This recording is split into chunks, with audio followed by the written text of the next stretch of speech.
So all these names are sentences collapsed in a name, like Kabarebe. Kabarebe, his parents were calling with somebody else. So, let them see, let them see. Ka, let them see. Kureva is to see. Kabarebe, them, the third party. So on behalf of the government of Uganda and the people of Uganda, I thank Your Excellencies for coming to have the meeting here and for designating us to be responsible for this mechanism for this year. It is part of the transition for Africa. Before colonialism, our kings made mistakes. They kept us divided with their shallow wars. That's how we were conquered by the foreigners, because they were dividing us, the kings.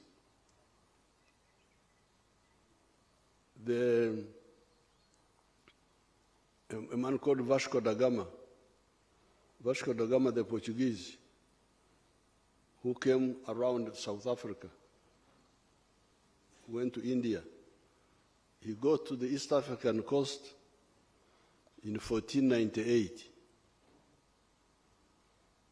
And information was coming from the coast that new people are coming, new people with strong weapons are coming. But our kings here were not bothered. They couldn't unite us. They were busy fighting one another. You can imagine the Vasco da Gama passed by Tanzania went to Mombasa. He didn't run in Tanzania, but went to Mombasa in 1498. 1498. But the first white man to come here was 1862. This is almost 400 years. Almost 400 years of hearing that the foreigners are coming, but not preparing. So this was the mistake of the chiefs, the kings. Then we were colonized. But Africans don't die. They are very strong. They don't die easily. Other people who are colonized, they perished. If you go to America, where the indigenous Indians, they are not there. There are very few. South America, the same. But here, we didn't die. We survived. Our genes,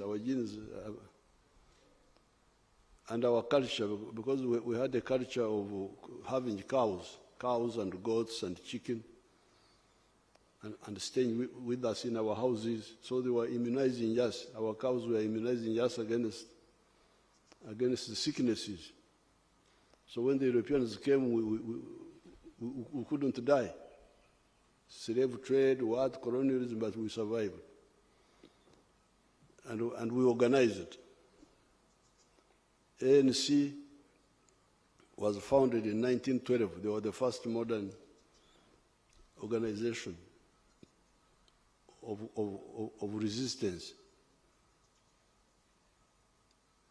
And we chased the invaders.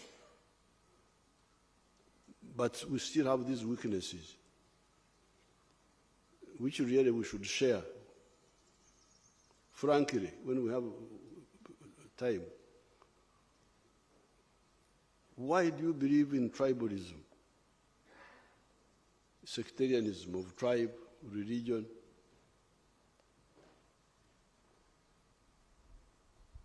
How will you create prosperity for your people? if you look at the Americas, South America is very rich in terms of natural resources. They have got, I think they are even richer than the United States. They have big rivers there, the Amazon. They have big forests, minerals, agriculture. They have everything in South America, Latin America. But USA is more prosperous than South America. Why? If it is natural resources, South America should be more prosperous than the USA. But the difference, in my opinion, is the way the Americans organize themselves to form a big market. They united those colonies of the British, 13 of them initially, then they kept adding. Now they have got 50 states. Now, if you are in that situation, it is easier for you if you are a wealth creator, you are a businessman. In New York, you produce something and it is sold all the way to California. It is much easier for you to succeed as a businessman. So therefore, really all these conflicts, when we meet, we talk about procedural things, this one here, this one here, but the big problem is ideology. These wars are caused by ideological limitation. So, my advice, because that's what was the problem of Uganda. Uganda was a failed state. People had no food. In 1986, people had no food. Shortages. No sugar, no soap, no salt, no paraffin in the shops. The problem was ideological. So we can talk about the mechanism, these procedural things, but we should also go deeper, in my opinion. And some of these foundations, like Mwalimu Nyerere Foundation, could be linked up with the secretariat of the ICAGR to do some analysis. It's not just diplomacy, it is really ideology. So I'm very glad that you came, and we have had this meeting.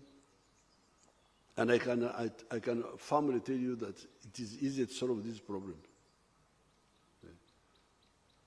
Like, for instance, if the government of Congo and Rwanda could, the way we had started with the East African community, if they had stayed with us, together we would have solved this problem.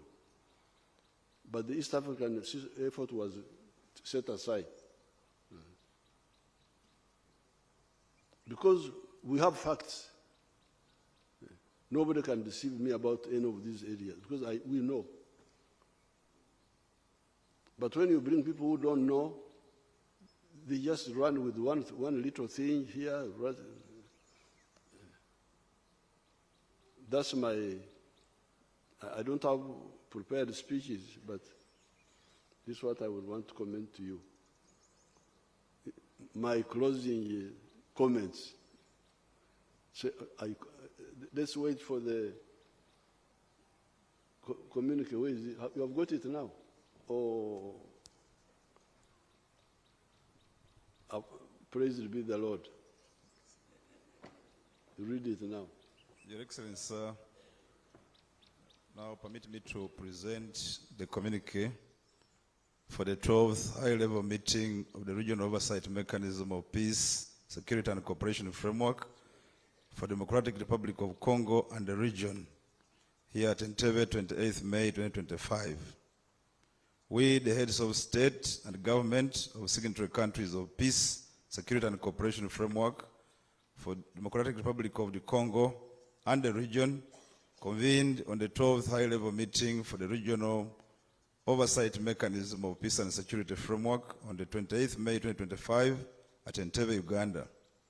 The high-level meeting was chaired by His Excellency Museveni, President of the Republic of Uganda, and brought together the heads of states and government, or their representatives of the following signatory countries of the PSC framework: Republic of Angola, Republic of Burundi, Central African Republic, Republic of Congo, Democratic Republic of the Congo, Republic of Kenya, Republic of Rwanda, Republic of South Africa, Republic of Sudan, Republic of South Sudan, United Republic of Tanzania, Republic of Uganda, and Republic of Zambia.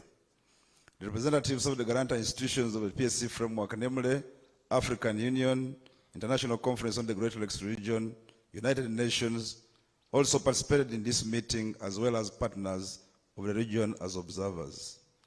The main purpose of the meeting was twofold: to discuss the recent developments in the Great Lakes region, particularly security and humanitarian issues, including ongoing peace efforts to address the crisis in the Eastern DRC, with a view to identifying ways in which signatory countries of the PSC framework can support those efforts, and two, to adopt the action plan for revitalization of the PSC framework prepared by the Technical Support Committee and viewed by ministers of foreign affairs of the signatory countries.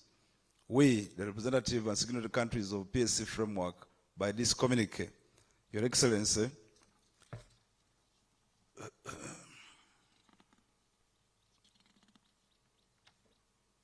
Your Excellency, there are 30 paragraphs. We have deleted the other ones which we had provided, which were controversial. With your indulgence, I beg I don't go through the whole text, but refer to the 30 paragraphs with inclusion of only one, which was fresh and proposed by Republic of Angola, which is 30, finally agreed to meet again. 29. Recognize that there cannot be economic development in the region without peace, and stress the importance of peace and development nexus. Then the 30th finally agreed to meet again within 1 year in 2026 for further review of the implementation of the utilized PSC framework. The rest of the content remain as had been agreed upon and supplied to Your Excellencies.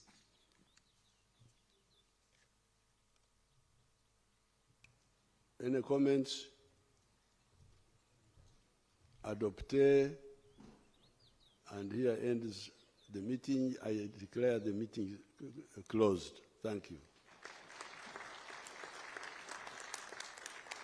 Now, this is time for manger.